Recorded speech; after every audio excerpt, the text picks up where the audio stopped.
This topic is very important now. Okay, most of the cases that I had are or the court has now, karong mga panahon na, kita niyo yung screen class, karong mga panahon na, saddled with sa RTC, labi na sa RTC, it is saddled with cases concerning drugs. Oh, dili lang siya sa Davao nga phenomenon. It is actually national in scope. That's why yung tama yun ang war and drugs nga ato ang fight ani. We really have to be concerned with this because, well, as we all know, since the advent of war on drugs sa panahon ni Duterte sa iyang administration, ang mga index crimes, sa mga common crimes nga nahitabo all throughout the Philippines nagababa. It means to say, tama ang ilang theory nga kung kusog ang influence sa drugs all throughout the place, mahitabo po ng mga common crimes because these people committing crimes are now under the influence of drugs. Wala sa'y control silang sarili ba? So it is really a menace. It's a pandemic in a way, no? Naman tayo pandemic o COVID ron. Pandemic yapon because ang korte karon sa karon mga korte gamay nila mga more than 50% of the cases being tried are mostly drug cases actually dito sa court karon sa RTC. So it's a very serious concern, no? Now, lucky on you guys because you are studying criminal law, criminology, and most of the people studying criminology are not drug dependents. Usually, mas estudyante, dili ka mga drug dependents. I hope, pila-pila lang na, no? I hope kamutanan diri nga naminaw ro, dili mo drug dependents. And never think of any situation that you would want to taste even a single drop of drugs. Because if you do, there will be no turning back. Kay kung ma-addict mo, what na yun. You know, the effect of drugs is very detrimental. Dili lang kay sa pamilya man good, kung hassle kayo kung naisa ka tao dito sa pamilya na drug dependent, dili na masugo, unkim kayo, tapos mangawat, magpanagana ka sa iyang liho kay basig maghimok, magkurmentado, ana gani sa pamilya. And kung ano mo, i-expound mo sa pamilya ay ang problema, how much more kung daghan kaayo nga mga addict all throughout the community. Magtapok na sila, magsabot basig unsay humuon ba. So that will now be cause of the proliferation of common crimes. Kawat, patay, ganun nana. It's very despicable.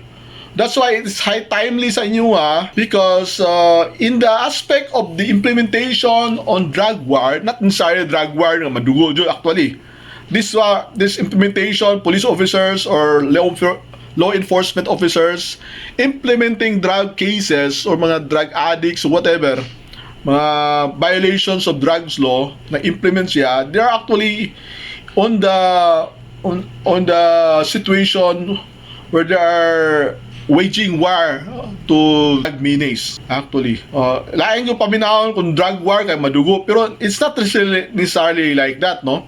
Because there are several mga pillars sa atong society, like in the performance of law enforcement, in the administration of justice, daghan ng mga layers involving drugs. Like sa police officer, pagdakpon, magplano ang mga police officers o sa pag-entrap sa mga drug users o mga drug nga mga addicts nga nagapamaligya, and then eventually filing the cases with the prosecutor's office, and then eventually prosecuting the cases with the courts, no?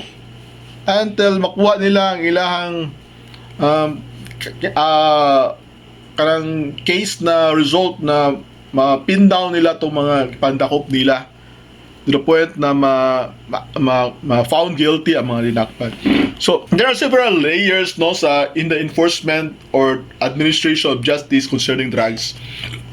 So that actually, it is being stated in Articles 190, 191, 192, 193, 194, wala gi-mention diri because the next title starts at 195 naman. Wala mag-mention diri. So, I suppose na nadiri appeal sa kani nga mga kuan sa 194.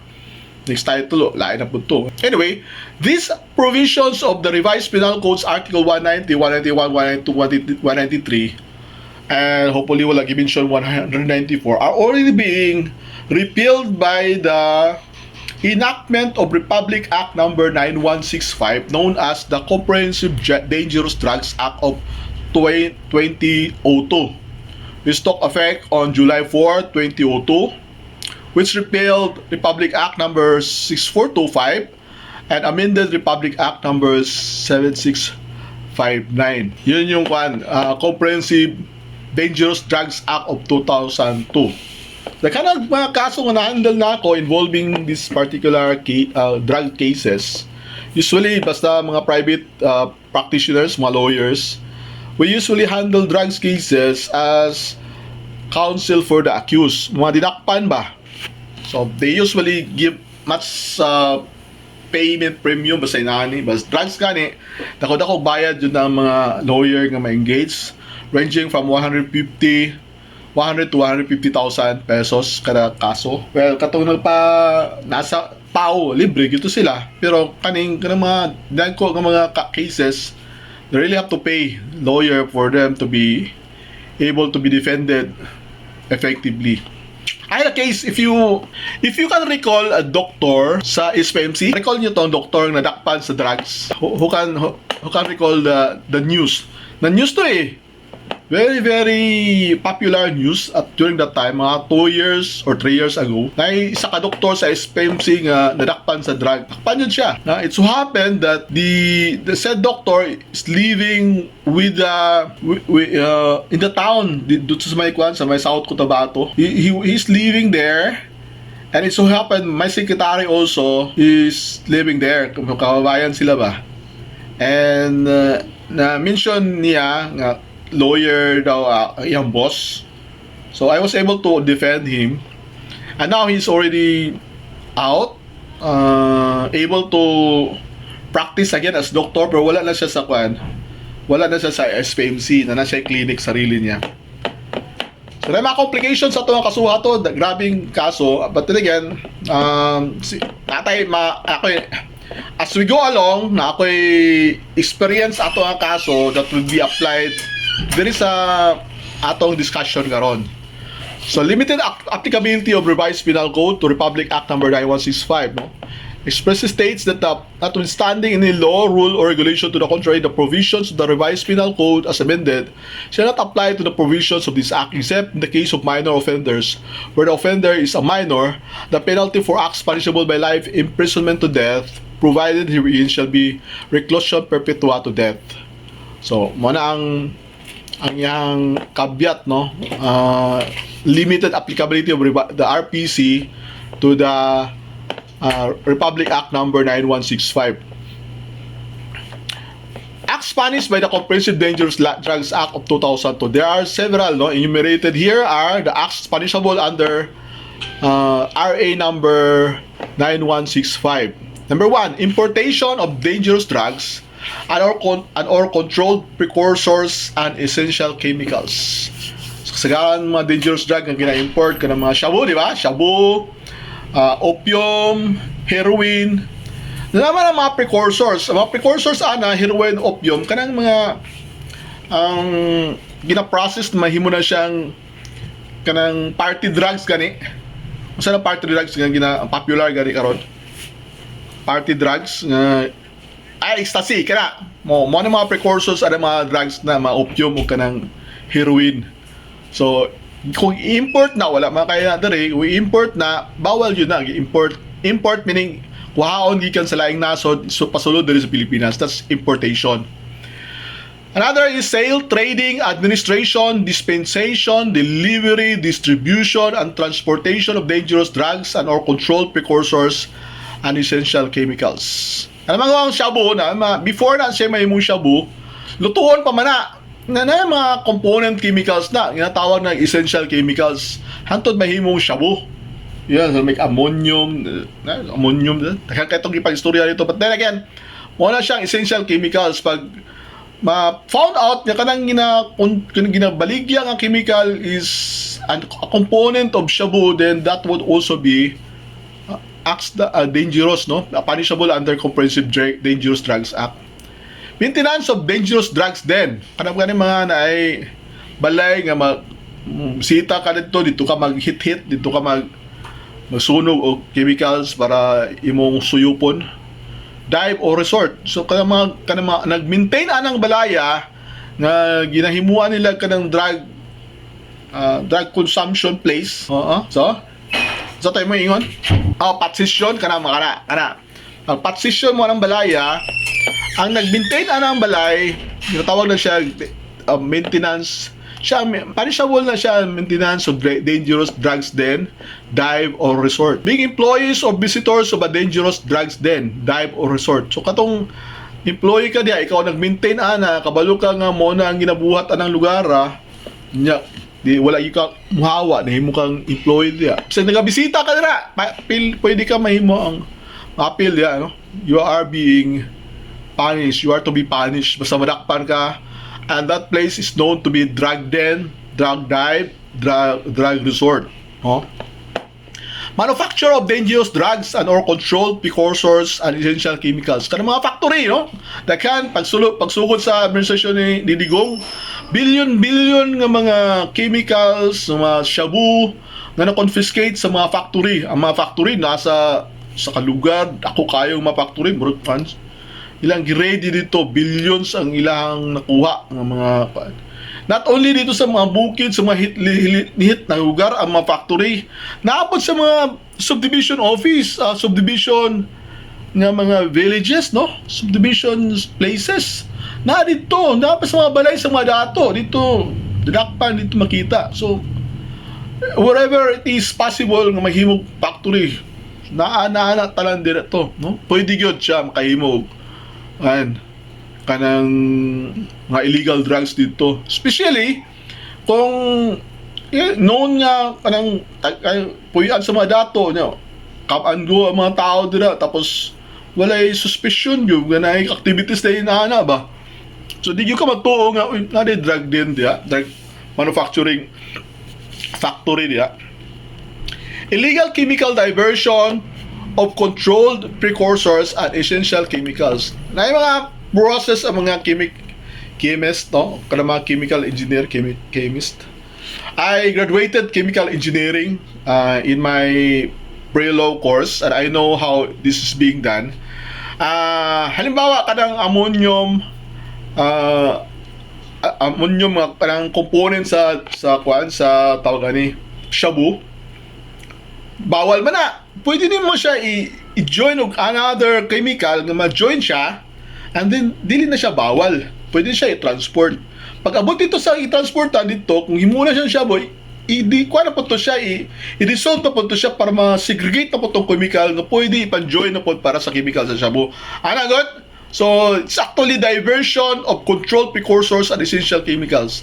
So, it's transported nga legal siya, but kung imo na siyang buakon dito by several chemical processes, makuan siya, mabungkag siya, tapos masegregate tong component nga para yun sa shabu. Lahat na po na process. It may be taking long for them to process it, but mo na ila mga precautions para dili sa masakpan. While it's being traveled, no, pagtanaw, pa-inspect, ay dili man siya illegal chemical. Pero pag abot sa destination, dito na siya i-process para mahimo siya component. Component lang para sa pag-manufacture o kanang na illegal drugs. Anyway, manufacture or delivery of equipment, instrument, apparatus, and other paraphernalia for dangerous drugs and or controlled precursors and essential chemicals. So, ang kaning mga drugs manggod, for it to be consumed, na yung mga tools nga himuon. Like, pag magsimhot ka o kanang kuan, simhot ka o shabu, na kay toter, na yung mga toter nga himuon, mga glasses pa na, pwede pa na siya silver, sigarilyo, toter ba? O niya, well, of course, kung apil kanang lighter, no? Lighter, pag nasya kauban sa toter, pwede siya may considered nga equipment, instrument, apparatus, other paraphernalia for dangerous drugs. Lighter lang na, basta na kauban nga toter o kanang mga shabu. Lighter the purpose for which is para sunugon tong shabu para masimho. Possession of dangerous drugs, that's also punishable. Possession of equipment, instrument, apparatus. Kanina manufacture man to or delivery of equipment, kani possession lang, no? Of equipment, instrument, apparatus, and other paraphernalia for dangerous drugs. I have a pending case, no? involving possession of paraphernalia. Actually, section 12 ba siguro to? Section 12 siya. Possession of paraphernalia. And I'm still fighting for it because according to my client, as a client ng drug case, Dakpan, according to my client, he was not in possession of drug paraphernalia. He was not even a drug user. Although when his urine was checked, no, sa laboratory, anti-crime laboratory, he was found out to be positive. So I am in doubt also as to the real declaration, whether my client is telling me the truth or not. But in a way, even if he's telling the lies to me, I'm still mandated to protect his rights when trial against him is proceedings. Nanami sa portion nga kami na mag-present og among ebidensya, the prosecutors has already presented their evidences, and accordingly ingon ang prosecutor, ingon sa evidence sa prosecution is that they found drug from my client when my client was about to throw this paraphernalia, glass toter actually, nakita saya paraphernalia. He was throwing this said paraphernalia from his pockets to the road. So pagtanaw na ako sa drug paraphernalia, wala may gas. Siyempre may gas ba na? And when it is being thrown to the road, dapat mabuwak siya, kay glass good siya. Glass toter ba? Mabuwak yun siya. Wala po nag-mention ito nga ang kalsada, sagbot. Sa kalsada man yun daw gilabay. Dito na nakitaan. And then also, the prosecution testified that walay bag masudlan akong kliyente. Meaning, wag siya dalang bag. At when pag-picture na sa iyaha dito sa kuha, na bag akong kliyente, backpack eh. Now, it is beyond wonder, nga nung wala niya gisulod sa bag ang katong toter, dito maglisod sa bulsa, mag-isulod niya, gilabay. At that time, my client was carrying a bag. And also, according to his testimony of dito siya nasakpan sa sa Bunawan checkpoint, task force Davao, combined with police station sa Bunawan. Sakpan siya dito. According to my client, he was driving sayo sa buntag, driving a car, and then gipanaog siya forcefully dito sa likod, gikuha tong bag, nakita daw allegedly ang katong toter sa ang bag. Mo na according sa client. Pero akong client na ingon nga wala man koy ang bag na ko attorney, wala may kuan, dili man naman to sa akong bag. Kung namay akong sulod akong bag, wala may sulod. Ang nasa akong bag sulod kwarta. Pagkakuha niya sa akong bag, pag ulit nila, wala na sulod ng kwarta. Mga 60,000 po to eh. Kung buwang ni mga polis, mga tulisan po rin sa mga polis na nagbantay sa checkpoint. Sabi kita sa kwarta, wadak pa nila, hindi na iuli. It happens really. Daghan kung nadunggan ang mga polis nga abusado ba, pag ma-confiscate nila, mabutang sa kliyente, naikwarta daya, ang iuli nila, wala na ikwarta. Kadaghan akong kaso ng inana na hitabo. Iuli nila mga butang, pero wala na ikwarta sulod. Bahin-bahin na nila. Di ay, afterwards, akong kliyente nga, they were negotiating actually, dili na iuli ang kwarta nimo, na tapos i-lessen, instead na, possession of illegal drugs, manana gani, nga daghan pila ka gramo nga siya mo ang i-charge siya katulad lang illegal possession o paraphernalia in lieu sa kaso paragaan para makagawas daw siya eventually. Yung kliyente wala eh. Ang allegation dito sa testimony sa prosecution is that gidakop siya, gipara siya sa van, gikan sa van na naaw sa van, nagililing niya sila while inspection. While nasa sa linya, nasa sa likod, nakitaan siya, gilaban niya ang toter. But that's not the truth, no? Nagsakay siya sa actually sa iyang sakyanan, nasa siya bag dito, ikuha yung bag, giuli afterwards. Pati ang sakyanan niya, giuli na po afterwards. Pero ang testimony nila, walay sakyanan, nasa van, ano ba? So, layo kayo sa testimony sa akong kliyente. That's what my client is about to testify on when we will be testifying comes January. Last month man tato siya mag-testify tapos wala man na dayon. So January na po ana ka padugay mag-testify dito, mag-schedule sa court sa kadaghan sa kaso nga na pending ang court, no.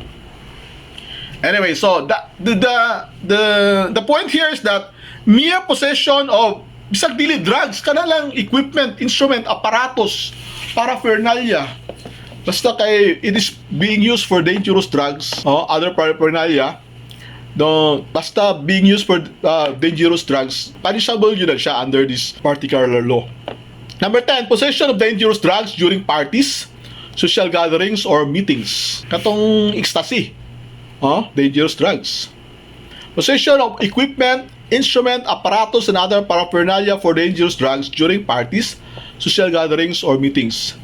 Use of dangerous drugs. Kanang ang pinaka-evidence na use of dangerous drugs is when you are being tested with drugs, mong urine mo na kasagaran, and then you are found out to be positive of drugs. Then it can be said that you have been guilty of the use of dangerous drugs. Cultivation or culture of plants classified as dangerous drugs or are sources thereof. Kasagaran ani mga nag-cultivate og marijuana o sa ubang nasod heroin. Coca sa Thailand, no? Thailand man ang sa coca. Murag ka ng sa country, na isa country nga murag legal ang ilahang cultivation anang coca plant, but then when process mo na siya makahimo ka ng cocaine na ang resulta na. Pati mga heroin, no? Legal ang ilang cultivation kay sulti nila mga medicinal daw, pero i-process na nimo nya ikuan nimo i-export nimo abroad, that would be the fatal na action nilang ginahimo kay everybody will be addicted sa particular coke and then heroin. Failure to maintain and keep original records of transactions on dangerous drugs and or controlled precursors and essential chemicals. Valium is actually a dangerous or controlled drugs, no? Valium addictive na siya masyado. Kanang ginagamit ni President Duterte, Penal, addictive na regulated drugs na siya. And pwede siya i-release, no, for consumption, for treatment.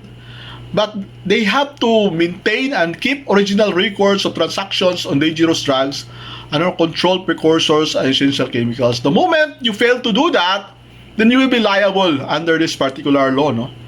Usually, ang mga guilty ani katong mga pharmacist, mga doktor nga nag-prescribe ani nga mga drugs, itong mga warehouse, dagko nga mga pharmaceuticals nga nag-manufacture ani. Dapat ang releasing ani, dapat recorded yun tanan para matrace kung kinsa na gamit dun sa effect sa paggamit matrace na siya. Daghan pa kasi mga sakit nga kwan, aside sa Valium, daghan pa mga pain reliever nga addictive masyado.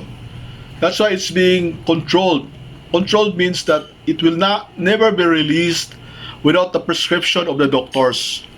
So controlled drugs na siya. Although for treatment, but it has to be released controllably and monitored by the doctor that prescribe it. Unnecessary prescription of dangerous drugs. Okay, kanyo, may mga doktor nga nag-prescribe para lang makainom mga party-party.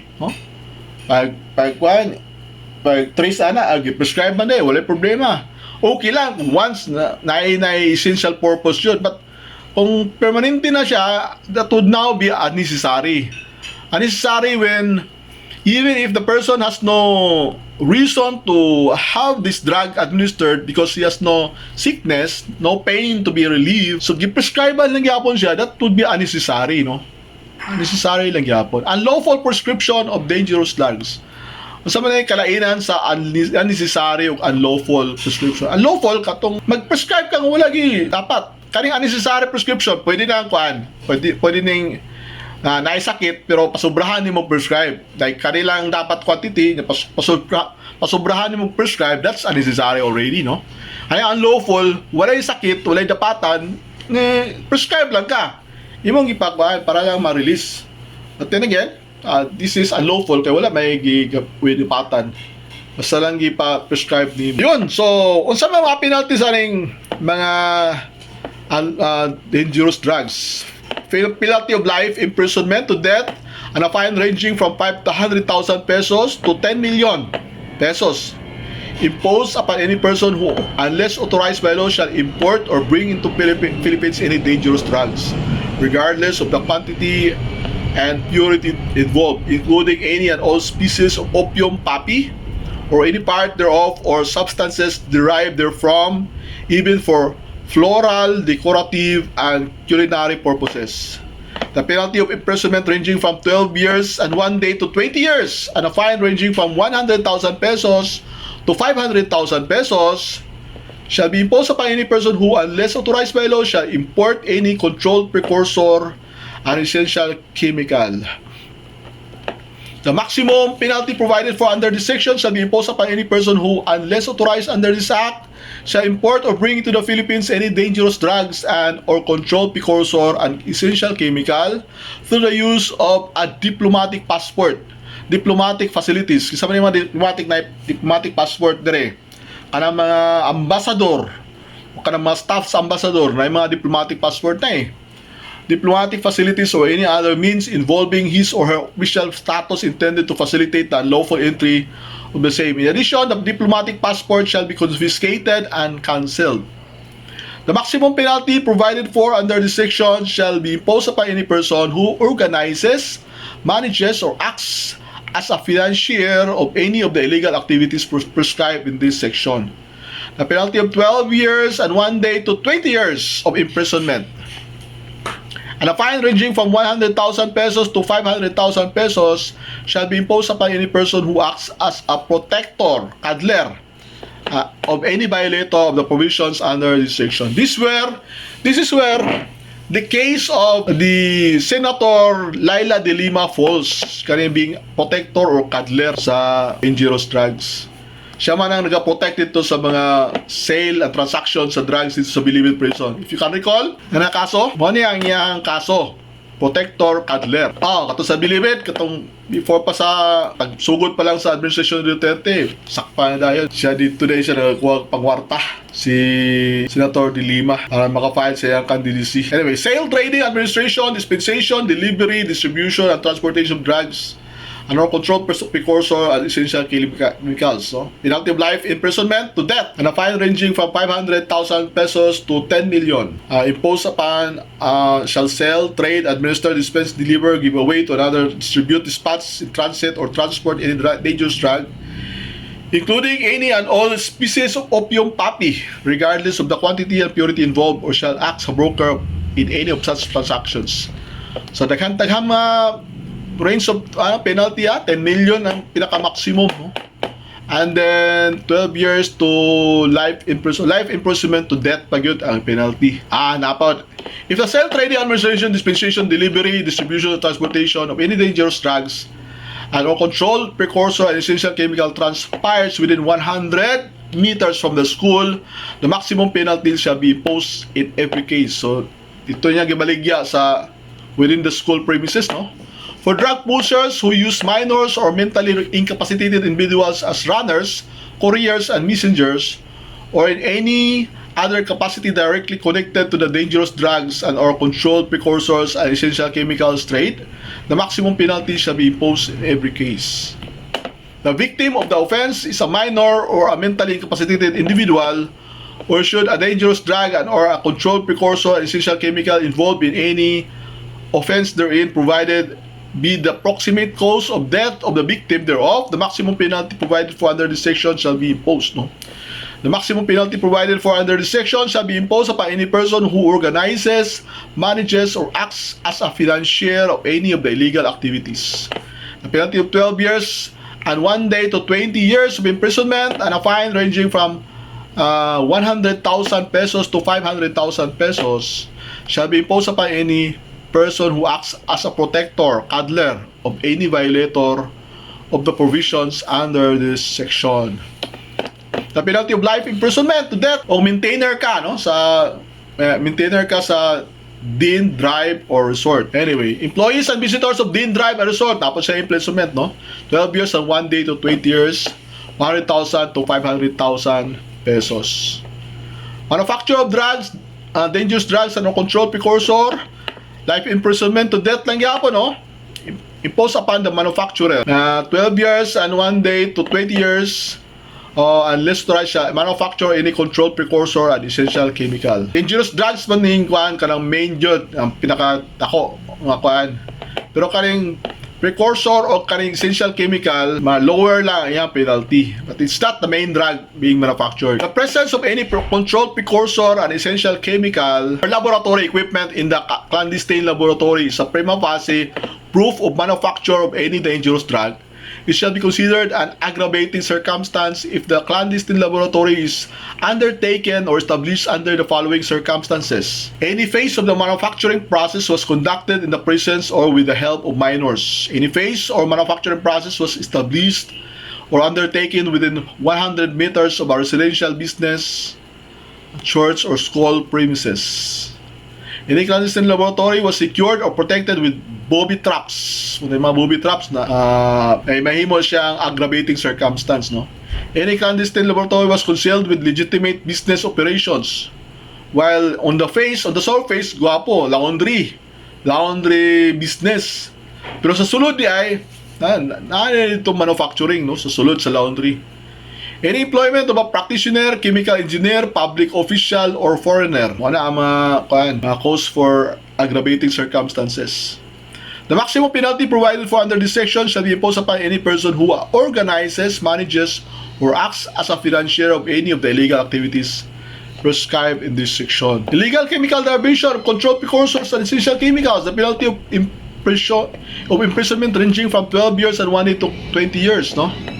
The fine ranging from 100,000 pesos to 500,000 pesos shall be imposed upon any person who, unless authorized by law, shall illegally divert any controlled precursor and essential chemicals. And manufacture or delivery of equipment, instrument, apparatus, and other paraphernalia for dangerous drugs and controlled precursors and essential chemicals. 12 years and 1 day to 20 years with fine 100,000 to 500,000. A penalty of imprisonment ranging from 6 months and 1 day to 4 years and a fine ranging from 10,000 to 50,000 pesos shall be imposed if it will be used to inject, ingest, inhale, or otherwise introduce into the human body a dangerous drug in violation of this act. Okay. Possession of dangerous drugs. The penalty of life imprisonment to death and a fine ranging from 500,000 pesos to 10 million pesos shall be imposed upon any person who, unless authorized by law, shall possess any dangerous drug in the following quantities regardless of the degree of purity thereof.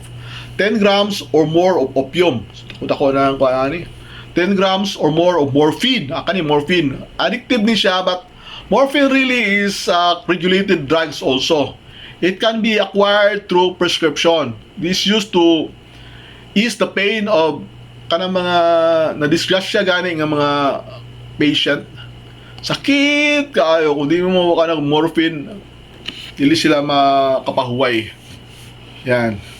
It is used to numb the senses of morphine.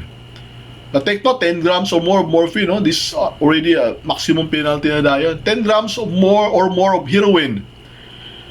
Okay, 10 grams. Take note, mga ipang-mention na, opium, morphine, heroin. 10 grams or more of cocaine or cocaine hydrochloride. 50 grams or more of methamphetamine hydrochloride or shabu. Yan. 10 grams or more of marijuana resin or marijuana resin oil. 500 grams or more of marijuana. Ang leaves na ni siya. Ang resin manggod ka na extract na siya. Extract na sa marijuana resin. No? But sa other countries manggod, ang marijuana resin are classified into two. One is being addictive and the other one is non-addictive. This is used, ang non-addictive part is used for treatment of certain diseases, no? Kaya portions sa some territories sa Canada, sa US, this marijuana resin nga for medicinal use is not illegal. So actually gina-culture nila ng marijuana, culture to the point na ma-extract nila katulang marijuana resin nga dili siya addictive. But here wala ta sa Pilipinas wala ta mind kung sa classification sa marijuana resin, whether it is addictive or not. For as long as you have it, no, 10 grams or more of marijuana resin is also punishable under maximum life imprisonment to death. 500 grams or more of marijuana, marijuana leaves na gikan sa harvest, kanang pinatuyo ng marijuana gani, gikan sa pag-harvest, paano siya, imo na sunugon, lipong yun ka. 10 grams or more of other dangerous drugs such as, but not limited to, methylene dioxymethamphetamine, MDMA, or ecstasy. Mana atong mention ganina, ecstasy. Para methoxyamphetamine, PMA. Trimethoxyamphetamine, TMA. Lysergic acid, diethylamine, LSD. LSD mo ning title sa kanta sa Beatles. Lucy in the skies with diamonds. Beatles na kanta na. At yung mga band mangud sa una, mga kanto, di ito mapugnan, mga addict yung mga members sa mga band sa ato. That's why they're able to compose kaning mga kanta. LSD. Lucy in the skies with diamonds, LSD. This is actually the title of the song by Beatles, but it's actually called lysergic acid diethylamine, LSD. Gamma hydroxybutyrate, GHB, and those similarly designed or newly introduced drugs under derivatives without having any therapeutic value, or if the quantity possessed is far beyond therapeutic requirements as determined and promulgated by the board in accordance with section 93. So otherwise, if the quantity involved is less than the foregoing quantities, the penalty shall be graduated as follows. So na yung mga graduation sa sa number of quantity. Life imprisonment and fine ranging from 400,000 pesos to 500,000 pesos if the quantity of the methamphetamine hydrochloride or shabu is 10 grams or more but less than 50 grams. So nagka-reduce ang imong possession quantity, nagka-reduce po ang imong punishment. Imprisonment 20 years and 1 day, life imprisonment and a fine sa 5 grams or more but less than 10 grams of opium, morphine, 5 grams less than 10 grams opium, morphine, heroin, cocaine or cocaine hydrochloride, marijuana resin or marijuana resin oil, methamphetamine hydrochloride or shabu or other dangerous drugs such as but not limited to MDMA, ecstasy, PMA, TMA, LSD, GHB, and those similarly designed. Imprisonment of 12 years and 1 day to 20 years, 300 to 400 kung ang dangerous drugs are less than 5 grams of opium, morphine, heroin, cocaine, and cocaine hydrochloride, marijuana resin or marijuana oil, and so on and so forth. Possession of equipment, instrument, apparatus, and other paraphernalia for dangerous drugs. Penalty of imprisonment ranging from 6 months and 1 day to 4 years, and a fine ranging from 10,000 pesos to 50,000 pesos shall be imposed upon any person who, unless authorized by law, shall possess or have under her control any equipment, instrument, apparatus, and other paraphernalia fit or intended for smoking, consuming, administering, injecting, ingesting, or introducing any dangerous drugs into the body, provided that in the case of medical practitioners and various professionals who are required to carry such equipment, instrument, apparatus, and other paraphernalia in the practice of their profession, the board shall prescribe the necessary implementing guidelines thereof. The possession of such equipment, instrument, apparatus, and other paraphernalia fit or intended for any of the purposes enumerated in the preceding paragraph shall be prima facie evidence that the possessor has smoked, consumed, administered to himself, injected, ingested, or used the dangerous drug and shall be presumed to have violated Section 15 of this Act. So, Section 15 din siya. Section 15 of RA 9165. Ano yung possession of paraphernalia? Possession of dangerous drugs during parties, social gatherings, and meetings. Ay, lahat po ng kanya. Any person found possessing any dangerous drugs during a party or at a social gathering or meeting or in any proximate company of at least 2 persons shall suffer the maximum penalty provided for in Section 11 of this Act, regardless of the quantity and purity of such dangerous drugs. Section 13. The maximum penalty provided in Section 12 of this Act shall be imposed upon 6 months and 1 day to 4 years. Section 6 months and 1 day to 4 years. Sabi po sa any person who shall possess or have under his control equipment, instrument, apparatus, and other paraphernalia fit or intended for smoking, consuming, administering, injecting, ingesting, or introducing any dangerous drug into the body during parties, social gatherings, or meetings, or in the proximate company of at least 2 persons. So 2 persons lang ang imong kauban nga naamoy na sa party na siya ma-fall na siya dito sa Section 14. Use of dangerous drug. A person apprehended or arrested who is found to be positive for use of any dangerous drug after a confirmatory test shall be imposed a penalty of minimum 6 months rehabilitation in a government center for first offense. subject to provisions of Article 8 of this Act. If apprehended using any dangerous drug for the second time, he shall suffer the penalty of imprisonment from 6 years and 1 day to 12 years, and a fine ranging from 50,000 pesos to 200,000 pesos. So ayaw mo padakop bisag first time ha. Nagahimo mo ana, ayaw mo padakop kay madakpan mo, recorded na mo, and then the second time around, dili na mo pwede makabuhi, may preso na gyud mo. So first time ang good nga offender, masakpan nga positive pag sa imo pag drug test sa imo, penalty of 6 months rehabilitation lang siya, wala preso ana. Pero rehab lang ka under supervision of the court, no? Report ka dito sa court under rehabilitation. Cultivation or culture of plants classified as dangerous drugs or are sources thereof. Life imprisonment to death and a fine of 500,000 to 10 million, no?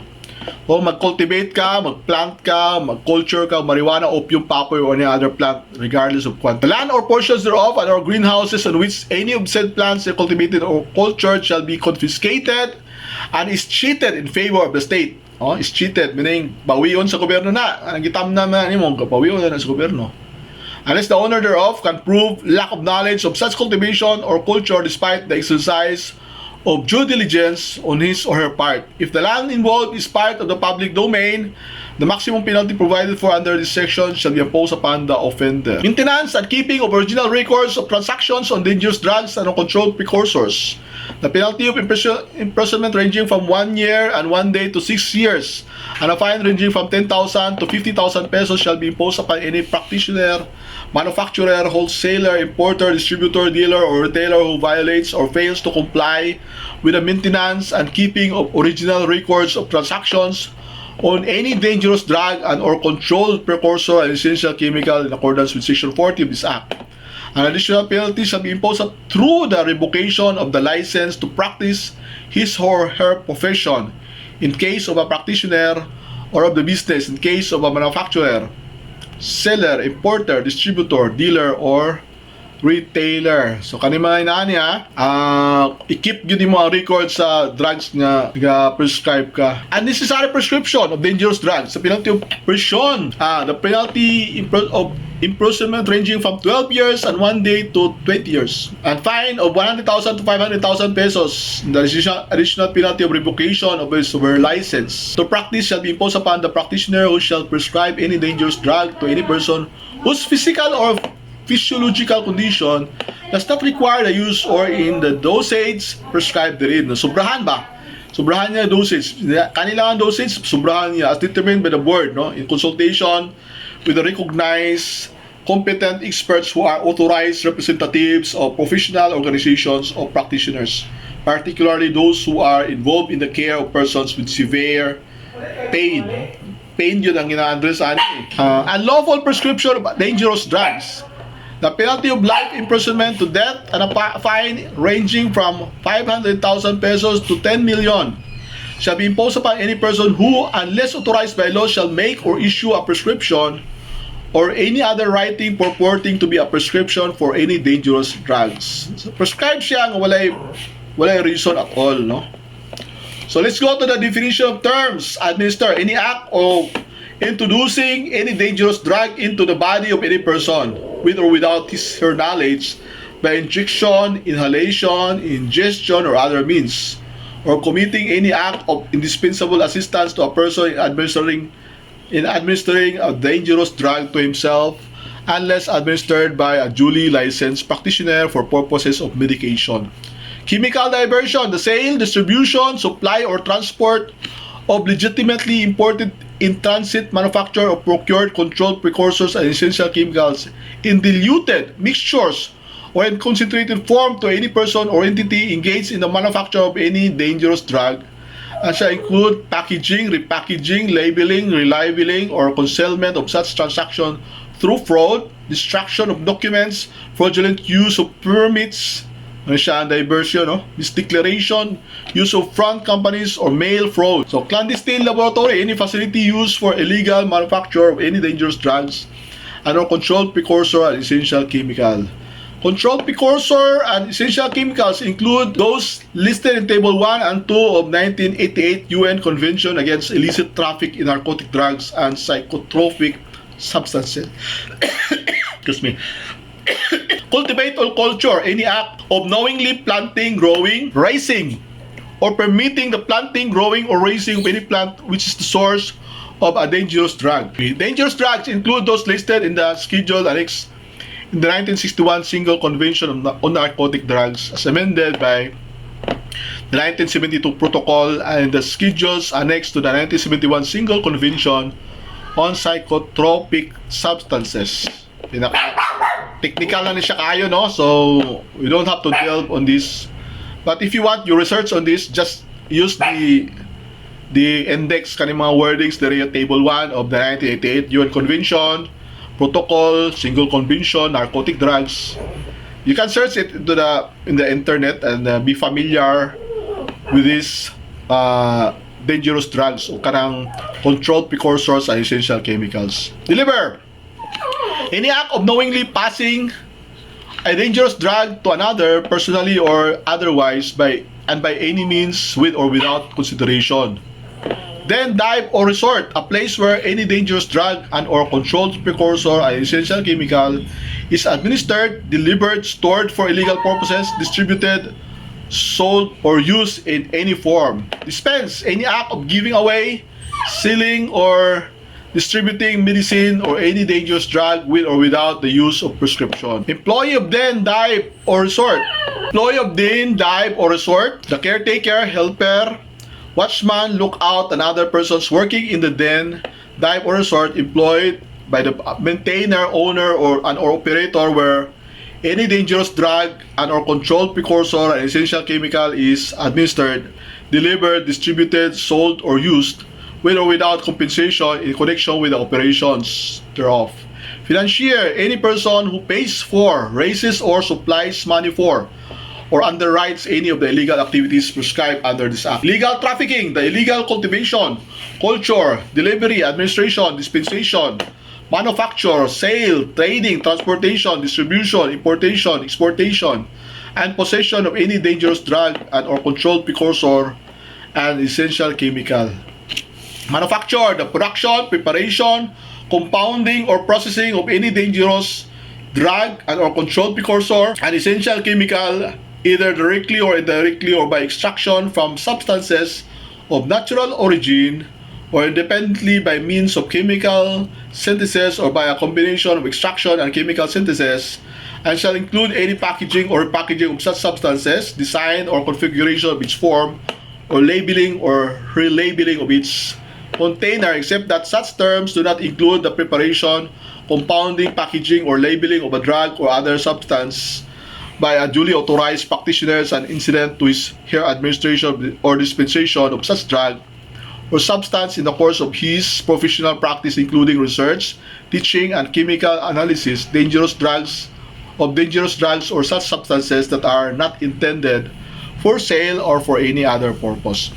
Cannabis, or commonly known as marijuana or Indian hemp, or by its any other name, embraces every kind of class, genus, or species of the plant Cannabis sativa L, including but not limited to Cannabis americana, hashish, bang, walza, chorus, dagana din yung mga term ng marijuana, no? And ganja, and embraces every kind, class, and character of marijuana, whether dried or fresh, and flowering or fruiting tops, or any part or portion of the plant and seeds thereof. Tanang part sa marijuana, addictivity, and all its geographic varieties, whether as a reefer, resin, extract, tincture, or in any form whatsoever. Kanang tincture, mo na ginasagol sa mga soft drinks. Mali yung istorya nila, kanang ma-addict ang soft drinks.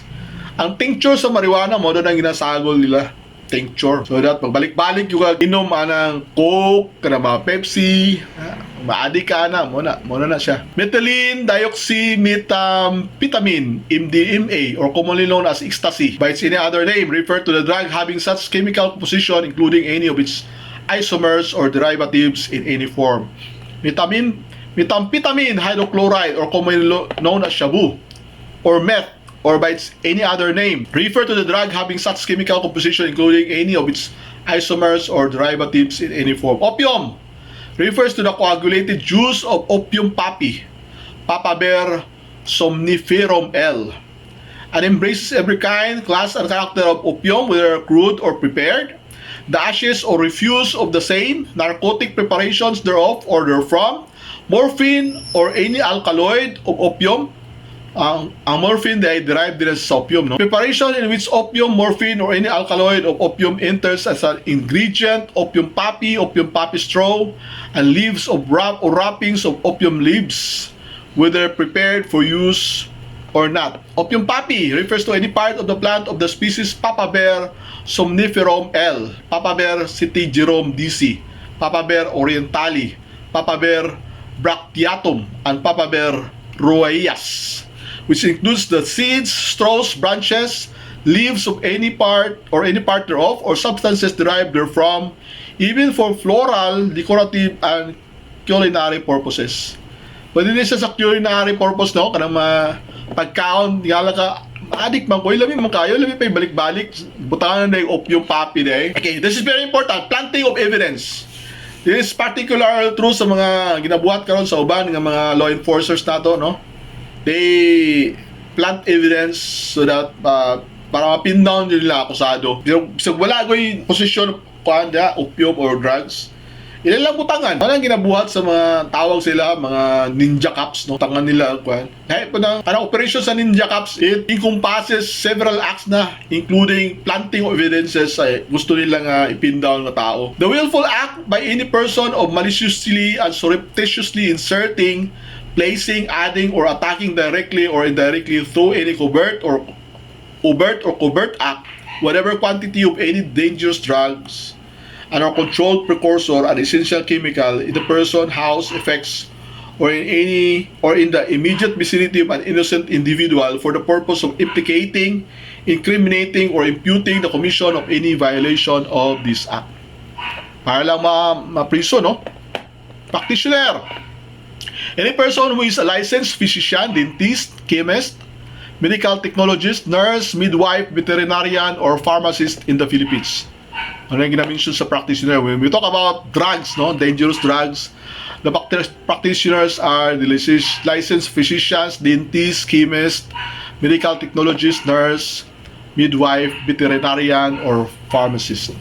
Protector, cuddler, any person who knowingly and willfully consents to the unlawful acts provided for in this act and uses his or her influence, power, or position in shielding, harboring, screening, or facilitating the escape of any person he knows or has reasonable grounds to believe on or suspects has violated the provision of this act in order to prevent arrest, prosecution, and conviction of the violator. O lagi na yung kakikwan, Laila de Lima mo na yung naprisuhan karon. Pusher, any person who sells, trades, administers, dispenses, delivers, or gives away to another on any terms whatsoever, or distributes, dispatches in transit or transport dangerous drugs, or who acts as a broker in any such transactions in violation of this act. Pusher, drug pusher, Sell, any act of giving away any dangerous drug and or controlled precursor, an essential chemical, whether for money or any other consideration. Trading, transactions involving the illegal trafficking of dangerous drugs and or controlled precursors, and essential chemicals using electronic devices such as, but not limited to, text messages, trade siya, no? Email, mobile o landlines, two-way radios, internet, instant messengers, and chat rooms, or acting as a broker in any such transactions, whether for money or any other consideration in violation of this act. What happened sa katong doktor nga kailan ako was that he was actually in the chat room exclusive for sayang kain gani katong doktor man god medyo may pagka LGBT siya doktor laki. So kung magkuan siya na engage siya kanang mga extracurricular activities, musulod siya atong chat room, very exclusive chat room. ilaha lang. And then katong chatroom, siyempre dito sila magkitaan, magkumustahay, istorya sila sa mga kapwa nila ng mga LGBT po. Napoy mga straight dito, mo to ilang sulod dito nga straight, mo to gi-recommend, mo to tadhon, ana ba? Mori na nang kalakaran gani sa chatroom. Ilaha na po to, exclusive goods. So, mga high kwan dito siya, mga high nga mga personalities. High level personalities I mean. So isa nito ka tao nga naa dito sa chatroom isulod kanang agent di ay agent sa kwan, agent sa enforcement ba, law enforcement. So kabalo ka mga kwan, so naay mga rumors nga na mga chatroom exclusive nya, naay mga transaction na drugs dito. Nag-mention mo ko siya transactions to drugs, so na kwan siya na monitor ang ilang transactions. Nasundan dito, kasakay pa ito akong kliyente o kanang kwan, sakyanan niya auto, sundan siya, tapos meet na siya, kwan, ay transaction na drugs. At ang ingong po sa akong kliyente, kwan daw, planted man daw to, but positive man good siya sa kanang kwan, sa test to, ako na lang siya gipakwan, gipapli guilty na lang, then i-avail siya o kanang kwan, ni-avail siya o plea bargaining, and then eventually nag-avail siya o probation. Moto himo na mo nagagawa siya. Well, this particular law, Republic Act 9165, stricto kay nga balaod. Actually dili pwede ang quandary, dili pwede mag-bail ang mga quandary. Dili ka pwede mo avail sa bail. Kung magdakpan ka under drugs, dili ka avail sa bail. And then pag ma-convict ka, dili ka avail ng probation. Mo na ang ani ka stricto nga balaod. At until sometime way before, mga few years ago, i-question ni siya nga provision sa balaod, kani nga particular nga, dili ma-avail ang bail, dili ma-avail ang plea bargaining, dili ma-avail eventually ang probation. Wala lagi avail, dili pwede ba? So, ingon ang Supreme Court, no! It is against the Constitution. Dapat na open na, even if how harsh the law is, even if we might want to really make harsh punishment for these people nga naka-violate ani under drugs law, but still unconstitutional kung i-deny nimo siya sa iyang right to bail. Kaya tanang mga kaso dapat bailable o ban, unless kung ang kaso is punishable by reclusion perpetua to death, dili siya bailable tanan, no, ban. And then you cannot avail for plea bargaining. Yung po ng korte, pwede ma-avail because under the Constitution, pwede right din sa accused na. So, na-open up karon ang floodgates sa mag-avail o kanang plea bargaining to the point na kung nadakpan ka og sale under Section 5 of the 9165, okay, familiarize lang ninyo ang mga sections aniya. Sagaran sa mga violations, sale, Section 5, 12, possession, 11, paraphernalia, wala na ba nga mga kwan? Wala kasagaran ng violate dito sa 5 yun ang kasagaran, sale, 5 yun o 12 ang kasagaran. Pag madakpan ka sa sale, kanang on the act of entrapment na nabaligya, na nadakpan ka na nabaligya, after masakpan ka, kapkapan man ka nga, pag kapkap sa imo, nakay makitan nga mga drugs sa imong bulsa, sa imong bag, whatever, another violation na po na, possession this time, under violation Section 12 na po ka. So, from Section 5 nga sale to Section 12, kung nakay makitaan dito. Usually, pag ma-charge ito sa court, duwag yun na ka section ang na-violate under 9165. So, kani siyang, Section 12, pwede siya ma-bail. Actually, pwede ka file of bail, kagawas ka. But kani Section 5, dili siya available until such time na yung court nga, pwede ma-avail ang plea bargaining. Meaning, instead na Section 5, pwede ka mag-plea bargain pababa sa imong charge. Instead of Section 5, plea bargain ka o Section 12, meaning, dili ka maangkon sa Section 5 nga transaction, sale ka, ito ni maangkon ng Section 12, in which case, pwede ka ka-bail sa Section 12. Section 5, dili man siya maka-bail. So, dito ka pwede ka ka-bail sa Section 12. So that, kung ang Section 5 manggod, ang penalty ay 12 years and 1 day to 12 to 20 years. Dili siya available. Ang Section 12, up to 6 years lang siya. Ang threshold sa probation law is, kung dili mo lampas sa 6 years ang imong penalty, imprisonment, pwede ka avail o kanang probation. Wala siya ang sabot dira. So, that kung mo O plea bargain ka section 12, you will be meted punishable punishment of up to 6 years. 4 years na galing kasagaran, yung ginakuha na lower pagod kay kung plea bargain ka, nya mo admit na ka, ma-treat man po sa imuha ang voluntary plea of guilty. So na siya ay mitigating circumstance. Lower pa yung penalty to 4 years actually. So it's within the range of those cases that could avail probation actually. Yan ang nahitabo karon. Gikan sa sale, nahimong nag-avail ka o plea bargain o nahimo siyang possession na lang 12, section 12, and then pag mabistahan ka na, you will now be penalized with this imprisonment na dili ka abot 6 years, of which pwede ka mo avail now for benefit of probation law. Wala siya ambot pasabot dira sa kwan. Wala na hitabo karon dira sa mga kaso kay kung dili na ang natanaw sa Supreme Court kung dili man ko i-avail ang plea bargaining, ang tanang mga jails sa tibuok Pilipinas mapuno, moawas, wala na kabutangan. Tanan na lang post-drug cases na wala na kabutangan. Guot na kasi tanan dito. That's why with the advent of this Supreme Court allowing kanang plea bargaining agreement and then eventually releasing all the prisoners na naka-avail ani and then let them avail probation, mo na siya naka-decongest sa court sa kuan karon sa mga jails. Naluwag-luwag ang mga jails because nakagawas ang mga drug addicts na naka-avail og kanang plea bargaining. So I had a joke dito sa akong Facebook page. Di ba na may mga plural pag School of Fish, di ba? School of Fish ang tawag ana kana sa tawag ana sa kung na School of Fish ang tawag na group of fish tawag na School of Fish. Ana nga kan mga joke ba. So nakalimot ako sa ako recall to ako Facebook page sa. Basta ang ending ato ang tanang mga addicts, kung magkagrupo na sila, ang tawag ana sa ila is plea bargainers. Makatawa lagi ang mga kauban ako mga abogado ana. Because I was the only one who coined that particular words, no? The group of addicts, natapok na sila, ang tawag sa ila plea bargainers.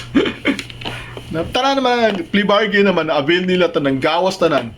Use any act of injecting intravenously or intramuscularly of consuming, either chewing, smoking, sniffing, eating, swallowing, drinking, or otherwise introducing into the physiological system of the body any of the dangerous acts. So, forfeiture of the proceeds of instruments of the unlawful act, unlawful importation, pwede niya i-forfeit itong mga sakyan, pati ito sa cultivation, ang katong lupa, ma-forfeit, no? In favor of the government. Non-applicability of probation law for drug traffickers and pushers. Dili siya ma-avail kay ako naman kaya ni traffickers and pushers man. Any person convicted for drug trafficking or pushing under this act, regardless of the penalty imposed by the court, cannot avail of the privilege granted by the probation law or Presidential Decree number 968 as amended. This now becomes unconstitutional kani na-avail na karon sa mga drug pusher karang na dakpan sa Section 5, under Section 5. Criminal liability of public officer or employee for misappropriation, misapplication, or failure to account for the confiscated, seized, and or surrendered dangerous drugs, plant sources of dangerous drugs, controlled precursors and essential chemicals, instruments, paraphernalia, or laboratory equipment, including the proceeds or properties obtained from the unlawful act committed. The penalty of life imprisonment. Kanina sila mga ninja cup na niyo. Kakawan mo sa mga ninja cup, mga sila ang dangerous drug. Instead na sunugon after the case, wala isunog, kawato nila, ipamaligya. Sila rin pa mamaligya. Lansya sila, kwarta sila, dagan sila mga shenanigans, no? Anyway, voluntary submission of drug dependent to confinement, treatment, and rehabilitation. Ano ako'y kaso ani sa una, anak siya o kanang congressman, taga Bukidnon, yato sa kuha, apply siya o kanang, wala siya nilakpan. But he's a known addict in the place, no? Kaya, kung addict mangug ka, hassle na yung ka sa pamilya, hassle pa yung ka sa society, no? So, siya po, naka-realize, addict siya, na-realize niya, hindi na mawayang ginabuhat. Surrender siya, yung sa parents, dalhan lang ko sa confinement, maparehab na lang po. Siya mismo, naparehab, no? So, that's voluntary surrender, the voluntary submission of drug dependent. A drug dependent or any person who violates Section 15 of this Act may by himself or through her parents, spouse, guardian, or relative within the fourth degree of consanguinity or affinity apply to the board or its duly recognized representative for treatment and rehabilitation of the drug dependency. So upon such application, the board shall bring forth the matter to the court, which shall order that the applicant be examined for drug dependency. Napigin na siya, court hearing na siya. If the examination by the DOH accredited physician results in the issuance of a certification that the applicant is a drug dependent, he shall be ordered by the court to undergo treatment and rehabilitation in a center designed by the board for a period of not less than 6 months. You know, the court has actually accredited few physicians nga pwede mo examine og drug dependence. Gamay lang nila sa Davao. In fact, when I needed one doctor para ma-determine ako ang drug dependency level sa akong client in one of my cases sa Tagum City, dito sa Tagum, ang physician nga accredited by the, dili tanan mga doktor accredited by the DOH, no? Ang physician nga accredited, gitawagan ako, taga Lupon pa. So Lupon pa siya, ipadto na ako akong client, sa Lupon pa na ako ipadto para lang ma-meet, para lang makuha iyang certification. Ana kahasol, no? Dili tanan mga doktor nga accredited by the DOH nga pwede mo kuan siya, mo examine ang mga drug dependents. So once accredited, isang unsa ilang state ito sa certification, they will be honored by the court. So exemption from criminal liability under the voluntary submission program. A drug dependent under the voluntary submission program who is finally discharged from confinement shall be exempt from the criminal liability under Section 15 of this Act, subject to the following conditions. So, na mga conditions, no? He has complied with the rules and regulations of the center. He has never been charged or convicted of any offense. He has no record of escape from the center, and he poses no serious danger to himself or his family or community. A drug dependent who is not rehabilitated after a second commitment to the center under the voluntary submission program shall, upon recommendation of the board, be charged for violation of Section 15, no, of this Act. This is the use of drugs. Prescription of the offense charged under a drug dependent under the compulsory submission program. This one is one dili ka makakuha ani kanang unnecessary prescription o illegal prescription, no? Kay kontrolado man po ka diri. The period of prescription of the offense charged, well, I'm not talking here of the prescription pa-issue sa kwan. The prescription of the offense dahil siya prescribe ang period sa offense, no? The period of prescription of the offense charged against the drug dependent under the compulsory submission program shall not run during the time that the drug dependent is under confinement in a center or otherwise under the treatment and rehabilitation program approved by the board. So, kag pwede i-consider under drug law, di ba? Suspension of sentence of a first-time minor offender. An accused who is over 15 of age at the time of the commission of the offense mentioned in Section 11 of this Act, but not more than 18 of age at the time when judgment should have been promulgated after being found guilty of said offense may be given the benefits of a suspended sentence subject to the following conditions. So, na mga conditions, no, he shall not have been previously convicted. He has not been previously committed to a center. The board favorably recommends that his sentence be suspended. Right?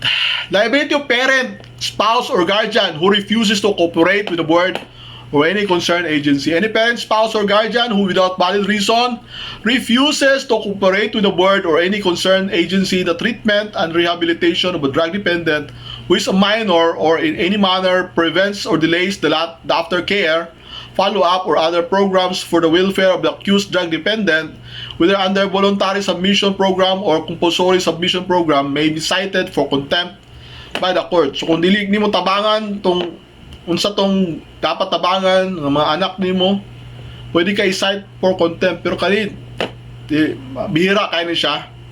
The fact nga gisurrender nimo imong anak dito, ano i-cite maka for contempt? In the first place, imo man gisurrender. Ang problema ani kay aftercare o follow-up lang. So di man po nimo ma-determine makanang aftercare o follow-up kay busy mo po mga parents, no? You cannot really delineate this kind of action by the parents. So there you are. You just read the rest, and we have by the way, napay sa chain of custody. Madakpan mo ka sa drugs na mga proseso nga ginatawag like chain of custody, no, sa pagdakop sa imo. Gigikan sa pagdakop sa imo makuha ang drugs hantod sa ma-turn over na ang drugs dito sa court, dapat establish na chain of custody dira na dili siya ma-hamper gani ang chain of custody. The moment na siya i-link na maguba ang link chain of custody, the drug case can be dismissed, no, against the accused. Pwede ma-dismiss ang drug case. Chain of custody establishes the identity of the subject substance. It requires that testimony be presented about every link in the chain, from the moment the item is seized up to the time it is offered in evidence. When nagging doubts persist on whether the item confiscated is the same specimen examined and established to be prohibited drug, there can be no crime of illegal possession of prohibited drug. So, yan, no? Nainana. Kung nagari-link ng mga, dahil kayo na nga dismiss ano yung kaso sa illegal drug because the chain of custody is not well established. Basta na-confiscate nimo tapos gi-ato nimo ang paabot nimo sa presento, imong gipa-record dito sa police blotter, sa disk officer nila. Unsay na confiscate nimo. Afterwards, siyempre mukhaon pa man ka, langan dala-dalahon nimo, ibutang na nimo sa imong kuan. Ibutang na nimo sa imong drawer or cabinet ba. Ay kaso ani na cross-examine ako ang police. Nagibutang niya sa cabinet, panguntahan na ako asa napit ang cabinet. Nay susi usa kadaghan ang cabinet na, daghan doon sa cabinet. Kinsa-kinsa ang mga tag-iya ng cabinet. Kada cabinet na inaig tag-iya. Asa man na nakasituated ang cabinet sa likod sa presento. Nabay nagabantay wala basta ano ba. So inana karon nani doubt, no, wala nagabantay. Basta mato lang sila ito, ibutang nila. Basta na mga tao nga mo salisi ba? Salisi sa ebidensya. Then the custody now, kung na-doubt sa chain of custody, that will now cause the dismissal of the case, no, under this particular procedure. So thoroughly discusses the proper procedure for the custody of seized or confiscated items in dangerous drugs cases in order to ensure their identity and integrity as follows. So read that one procedure sa chain of custody. I leave you to it. Basta kay mo to ang kuan gikan sa pag-confiscate hantod nga mag-offer ng evidence, dapat recorded na tanan ang chain of custody, and then every person nga gipasahan nimo sa drugs must have to record it and testify as to the position on the link gikan sa pag-seize nila hantod sa pag-offer nila evidence sa drugs. This is a critical issue leading to acquittals in drug cases, no?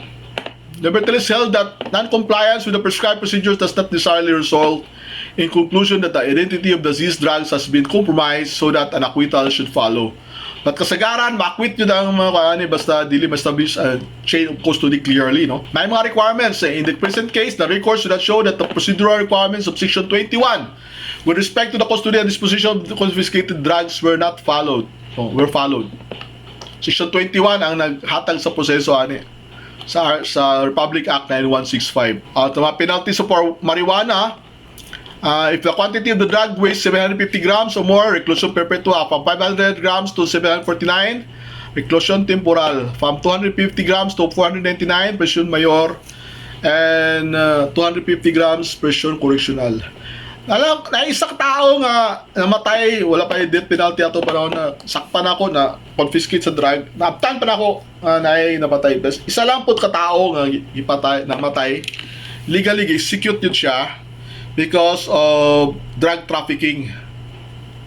Kalimutan ko sa pangalan ato, but somehow if you search for it, I hope na naana sa sakwan, nasa makita niyo sa internet ni, the only person who is executed with death because of drug-related cases.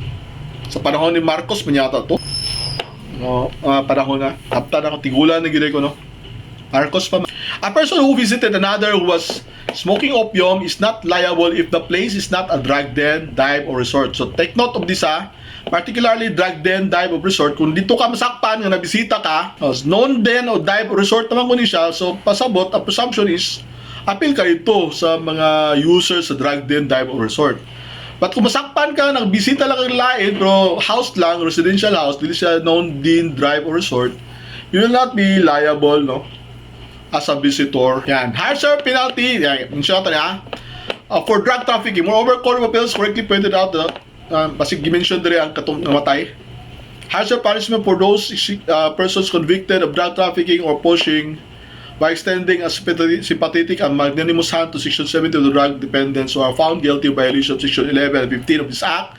The law considers the users and possessors of illegal drugs as victims while the drug traffickers and pushers as predators. Since while drug traffickers and pushers like Padua are categorically disqualified from availing the law on probation, youthful drug dependence users and possessors alike are given the chance to mend their ways. The Court of Appeals also correctly, well, wala nang i-mention dali. Anyway, just search, if you try, search that particular word na the only person who was suffered death by reason of drug trafficking in the Philippines. Siya lang to, pagkatapos ato, na-claimor nga, scrap ang death penalty! Wala ako ng death penalty sa pag na-death penalty daw. Padayon magyapon mga heinous crime. So what's the use, no? Magyapon, it was not, death penalty is not really a deterrent in crimes.